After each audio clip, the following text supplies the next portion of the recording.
Hello dears, എല്ലാവരും പരീക്ഷാ ചൂടിലായിരിക്കും അല്ലേ? ഈ പരീക്ഷാ ചൂട് മാത്രമല്ല, പുറമെയുള്ള ക്ലൈമറ്റ് നിങ്ങളെ വല്ലാണ്ട് അലട്ടുന്നുണ്ടാവും. കാരണം കേരളത്തിലൊട്ടാകെ നല്ല ചൂടാണല്ലോ. ഒരു പനി കഴിഞ്ഞതുകൊണ്ടായിരിക്കാം മിസ് ഈ ഒരു കാര്യത്തെക്കുറിച്ചൊന്ന് ഡീപ്പായിട്ട് ചിന്തിച്ചിട്ട് നിങ്ങളോട് പറയാമെന്ന് വിചാരിച്ചത്. നമുക്കറിയാം, കമ്മ്യൂണിക്കബിൾ ഡിസീസ് അല്ലെങ്കിൽ സാംക്രമിക രോഗങ്ങൾ എന്ന് പറയുന്നത് എന്താണെന്ന് അല്ലേ?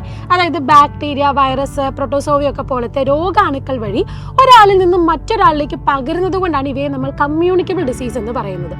ഇനി ഇങ്ങനെ പകരാത്ത ഡിസീസും ഉണ്ട്, അതിനെക്കുറിച്ച് നമുക്ക് പറയാം. ഇത്തരത്തിലുള്ള ബാക്ടീരിയ മൂലം പകരുന്നത് നിങ്ങൾക്കറിയാം, എലിപ്പനി, കോളറ, അല്ലാതെ വൈറസ് മൂലം പകരുന്നത് ചിക്കൻ ഗുനിയ, അതുപോലെ ചിക്കൻ പോക്സ്. ഇനി നമ്മൾ പഠിക്കുന്നതാണ് വൈറസ് മൂലം പകരുന്ന കൊറോണ, നിപ്പയൊക്കെ. പ്രധാന വില്ലനായിട്ടുള്ള എയ്ഡ്സും നിങ്ങൾക്കറിയാം. ഇവരൊക്കെ പകരുന്നതെന്ന് പറയുന്നത് വായുവിലൂടെ പകരാം, അതല്ലെങ്കിൽ വാട്ടറിലൂടെ, കണ്ടാമിനേറ്റഡ് ആയിട്ടുള്ള ഫുഡിലൂടെ. ഇനി ജസ്റ്റ് നമ്മൾ സംസാരത്തിലൂടെ ഒക്കെ ഈ പറയുന്ന അണുക്കൾ എന്ത് ചെയ്യാം, ഒരാളിൽ നിന്ന് മറ്റൊരാളിലേക്ക് പകരാം. അതുകൊണ്ടാണ് ഇത്തരത്തിലുള്ള കമ്മ്യൂണിക്കബിൾ ഡിസീസ് പകരുന്നത്. അതുകൊണ്ടാണ് അത് കൂടുതൽ ശ്രദ്ധിക്കണമെന്നും പറയുന്നത്. രണ്ടാമതായിട്ടുള്ളത് നോൺ കമ്മ്യൂണിക്കബിൾ ഡിസീസ് എന്നാണ്, അതായത് സാംക്രമികമല്ലാത്ത രോഗങ്ങൾ. അവ നമുക്കറിയാം ജനറ്റിക്കലി വരുന്നതാണ്. ഈ സിക്കിൾ സെൽ അനീമിയ പോലത്തെ അല്ലെങ്കിൽ ഹീമോഫീലിയ പോലത്തെ അസുഖങ്ങൾ.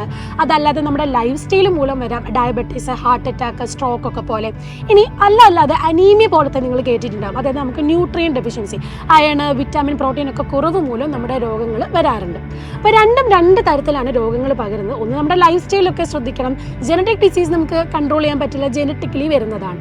പക്ഷേ കമ്മ്യൂണിക്കബിൾ ഡിസീസ് എന്ന് പറയുന്നത് നമ്മുടെ കോൺടാക്റ്റിലൂടെ അല്ലെങ്കിൽ നമ്മൾ തമ്മിലുള്ള സമ്പർക്കത്തിലൂടെയൊക്കെയാണ്. HIV ഒക്കെ വരുന്നത് പറഞ്ഞാൽ ജസ്റ്റ് ടച്ചിങ്ങിലൂടെയും ഒന്നും വരില്ല, അല്ലാതെ സെക്ഷൽ കോൺടാക്റ്റിലൂടെ അല്ലെങ്കിൽ ബ്ലഡ് ട്രാൻസ്മിഷനിലൂടെയൊക്കെയാണ് പകരുന്നത്. അപ്പം അല്ലാതെ ഇപ്പം കുറച്ച് പ്രധാന വില്ലനായിക്കൊണ്ടിരിക്കുന്നതാണ് ചിക്കൻ പോക്സ് ഒക്കെ അല്ലേ? അത് കോൺടാക്റ്റിലൂടെയൊക്കെയാണ് പകരുന്നത്, അല്ലെങ്കിൽ പരസ്പര സമ്പർക്കത്തിലൂടെയൊക്കെയാണ്. അപ്പം ഇത്തരത്തിലുള്ള പ്രധാന വില്ലന്മാരായിട്ടുള്ള അസുഖങ്ങൾ പകരുന്ന സാഹചര്യം കൂടിയാണ്. അപ്പം എക്സാമിൻ്റെ ടൈമും കൂടി ആയതുകൊണ്ട് എന്ത് ചെയ്യുക, ഈ പറയുന്ന അസുഖങ്ങളൊക്കെ പകരാതെ മാക്സിമം സോഷ്യൽ ഡിസ്റ്റൻസിങ് ഒക്കെ കീപ്പ് ചെയ്യുക.